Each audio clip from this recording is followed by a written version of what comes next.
chosen democracy over communism, and we have said to the world that we are not interested in communism, but what we want here in America is a bit more democracy. I can remember Jackie inviting me for a march on Washington, which was not very popular at that time, believe me.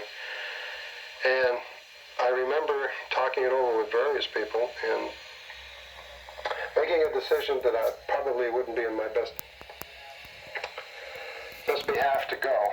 And I remember calling Carl, and I didn't go, and Carl didn't go. And to this day, we felt that we quite deserted Jackie. He had tremendous pain with Jackie Jr., who had gone to Vietnam, came home with a drug problem.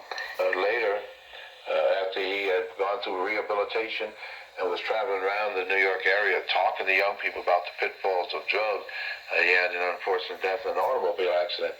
But at the funeral, when Jackie was walking away from his son's coffin, it looked like every step he took, he got like 10 years older.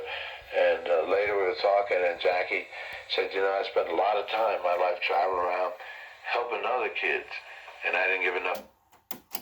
The biggest jolt,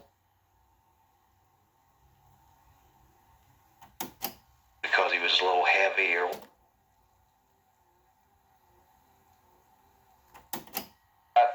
In Jackie's relationship after baseball was going back to a book party, the Tavern on the Green in New York, for the Boys of Summer. And Jackie and I were standing to the side of a crowd, and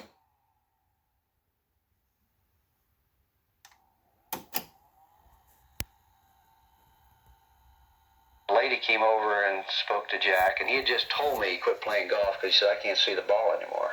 So I thought that was a figure of speech or something because he was a little heavy or whatever. The lady handed him and asked him to sign on a page. And Jackie turned to me and he said, would you start my hand on the page so I don't go off the edge? And it hit me. He's not kidding.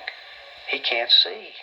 I saw this man who was going blind, who had diabetes and had a good chance of losing his legs. I just couldn't believe that this was this fighting individual, and of all the things in